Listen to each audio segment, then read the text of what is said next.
ಮಾಲಿಕೆ 3 ಪುಸ್ತಕ ಪರಿಚಯ 12 ತಿಂಗಳ ವಿಶೇಷ ಕೇಂದ್ರ ಸಾಹಿತ್ಯ ಅಕಾಡೆಮಿ ಪ್ರಶಸ್ತಿ ಪುರಸ್ಕೃತ ಕಾದಂಬರಿ. ಪುಸ್ತಕದ ಹೆಸರು ದುರ್ಗಾಸ್ಥಮಾನ. ಲೇಖಕರು ತಾರಾಸು. ಅಭಿಪ್ರಾಯ ರಮೇಶ್ ಥಳಿ. ಓದುತ್ತಿರುವವರು ದೀಪು ಸುರೇಂದ್ರನಾಥ್. 1985ರ ಕೇಂದ್ರ ಸಾಹಿತ್ಯ ಅಕಾಡೆಮಿ ಪ್ರಶಸ್ತಿ ವಿಜೇತ ಕೃತಿ ಇದು. ತಾರಾಸು ಅಥವಾ ತಳುಕಿನ ರಾಮಸ್ವಾಮಯ್ಯ ಸುಬ್ಬರಾವ್ ಕನ್ನಡ ಸಾಹಿತ್ಯ ಲೋಕದ ಅನರ್ಘ್ಯ ರತ್ನಗಳಲ್ಲಿ ಒಬ್ಬರು ಅಂದರೆ ತಪ್ಪಾಗಲಾರದು. ಕನ್ನಡ ಸಾಹಿತ್ಯ ಕ್ಷೇತ್ರಕ್ಕೆ ಅವರ ಕೊಡುಗೆ ಅಪಾರ, ಅತ್ಯಮೂಲ್ಯ ಹಾಗೂ ಅನನ್ಯ. ಸುಮಾರು 60 ಕಥೆ ಕಾದಂಬರಿಗಳನ್ನು ರಚಿಸಿದ ಖ್ಯಾತಿ ಇವರದು. ಇವರ ಸಾಮಾಜಿಕ ಕಾದಂಬರಿಗಳಲ್ಲಿ ಹಲವಾರು ಯಶಸ್ವಿ ಚಲನಚಿತ್ರಗಳಾಗಿವೆ. ಅವುಗಳಲ್ಲಿ ಅಗ್ರಸ್ಥಾನದಲ್ಲಿ ಇರುವ ಕೃತಿಯೆಂದರೆ ದುರ್ಗಾಸ್ಥಮಾನ. ಇದಕ್ಕೆ ಕೇಂದ್ರ ಸಾಹಿತ್ಯ ಅಕಾಡೆಮಿ ಪ್ರಶಸ್ತಿ ದೊರಕಿದ್ದು ತಾರಾಸು ಅವರ ಅಪ್ರತಿಮ ಬರವಣಿಗೆಗೆ ಮತ್ತು ಅವರ ಅಪಾರ ಪ್ರತಿಭೆಗೆ ತಕ್ಕ ಪುರಸ್ಕಾರವಾಗಿದೆ. ಇದೇ ಕೃತಿಯ ಪರಿಚಯ ಮಾಡಿಕೊಡುವ ಒಂದು ಸಣ್ಣ ಪ್ರಯತ್ನ ಇದು. ದುರ್ಗಾಸ್ಥಮಾನ ಕೃತಿಯು ಚಿತ್ರದುರ್ಗದ ಕೊನೆಯ ಪಾಳೆಯಗಾರರಾದ ಮದಕರಿ ನಾಯಕರ ಪಟ್ಟಾಭಿಷೇಕದಿಂದ ಪ್ರಾರಂಭವಾಗಿ ಹಂತ ಹಂತವಾಗಿ ಅವರ ಬೆಳವಣಿಗೆ, ಒಬ್ಬ 12 ವರ್ಷದ ಹುಡುಗನಿಂದ ಒಬ್ಬ ನುರಿತ ಧೀರ ನಾಯಕನಾಗಿ ಬೆಳೆಯುವ ಪರಿ, ಓಬವ್ವನಾಗತಿಯವರ ಪಾಲನೆ ಹಾಗೂ ಪ್ರಧಾನಿಗಳಾದ ನರಸಪ್ಪಯ್ಯನವರ ಮಾರ್ಗದರ್ಶನದಲ್ಲಿ ದುರ್ಗದ ಆಳ್ವಿಕೆ, ಒಳಗೂ ಮತ್ತು ಹೊರಗೂ ಇರುವ ಶತ್ರುಕಾಟ, ಅವುಗಳನ್ನು ಸದೆಬಡಿಯುವ ಪರಿ, ಅವರ ಯುದ್ಧ ಮಾಡುವ ವೈಖರಿ ಇತ್ಯಾದಿಗಳನ್ನು ದಾಟಿ ಅವರ ವೀರ ಮರಣದಲ್ಲಿ ಕೊನೆಗೊಳ್ಳುತ್ತದೆ.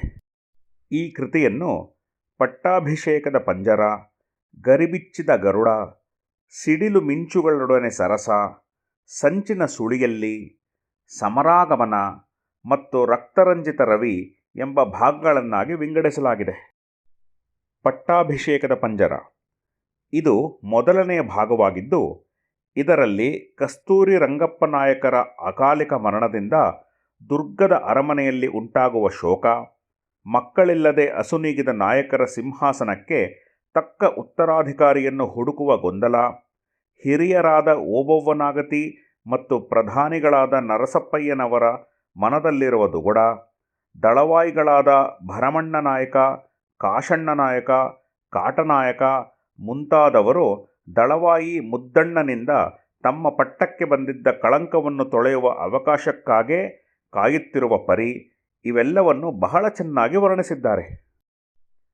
ಗರಿಬಿಚ್ಚಿದ ಗರುಡ.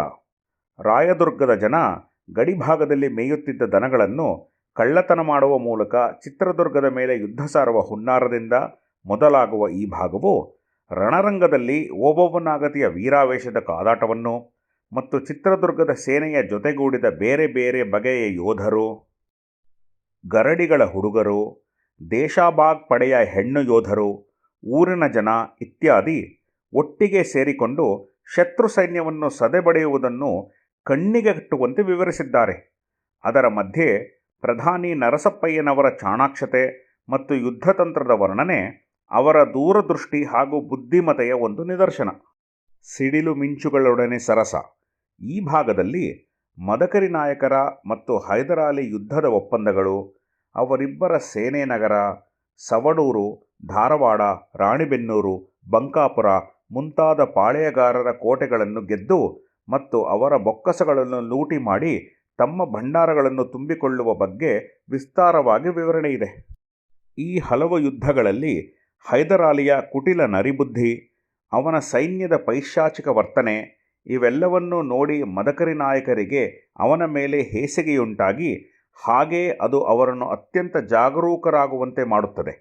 ಮುಂದೆ ಮದಕರಿ ನಾಯಕರ ಅಂತಃಪುರಕ್ಕೆ ಇನ್ನಿಬ್ಬರು ಹೆಂಡತಿಯರ ಆಗಮನ, ಅವರ ಹೆಸರಿಗೆ ಅಂಟುವ ತಾತ್ಕಾಲಿಕ ಕಳಂಕ, ರಾಜಗುರುಗಳ ಜೊತೆಗಿನ ವಿರಸ, ಪೇಶ್ವೆ ಮಾಧವರಾಯನ ಜೊತೆಗಿನ ಒಪ್ಪಂದ, ನಿಜಗಲ್ ದುರ್ಗದ ಮೇಲಿನ ಯುದ್ಧ ಇವೆಲ್ಲದರ ಮಧ್ಯೆ ಹೈದರಾಲಿ ಮತ್ತು ಮರಾಠರ ಯುದ್ಧದಲ್ಲಿ ಹೈದರ್ ಆಲಿಯ ಭಾಗಶಃ ಸೋಲು, ಮದಕರಿ ನಾಯಕನ ನೆರವಿನಿಂದ ಬಚಾವಾಗುವ ಅವನ ಕಥೆ ಇವೆಲ್ಲವನ್ನೂ ತಾರಾಸು ಅವರು ಕಣ್ಣಿಗೆ ಕಟ್ಟುವಂತೆ ವಿವರಿಸಿದ್ದಾರೆ. ಸಂಚಿನ ಸುಳಿಯಲ್ಲಿ, ಸಮರಾಗಮನ ಮತ್ತು ರಕ್ತರಂಜಿತ ರವಿ ಈ ಮೂರೂ ಭಾಗಗಳಲ್ಲಿ ಮದಕರಿ ನಾಯಕರ ಉನ್ನತಿ, ದುರ್ಗದ ಸಿಂಹಾಸನದ ಕೀರ್ತಿ ಪತಾಕೆ ಉತ್ತಂಗಕ್ಕೇರಿ ಶತ್ರುಪಾಳೆಯದಲ್ಲಿ ಅಸೂಯೆ ಮೂಡಿಸುವುದಲ್ಲದೆ ದುರ್ಗಕ್ಕೆ ಒಳಗೂ ಹಾಗೂ ಹೊರಗೂ ಶತ್ರುಗಳು ಹೆಚ್ಚಾಗುವಂತೆ ಮಾಡುತ್ತದೆ.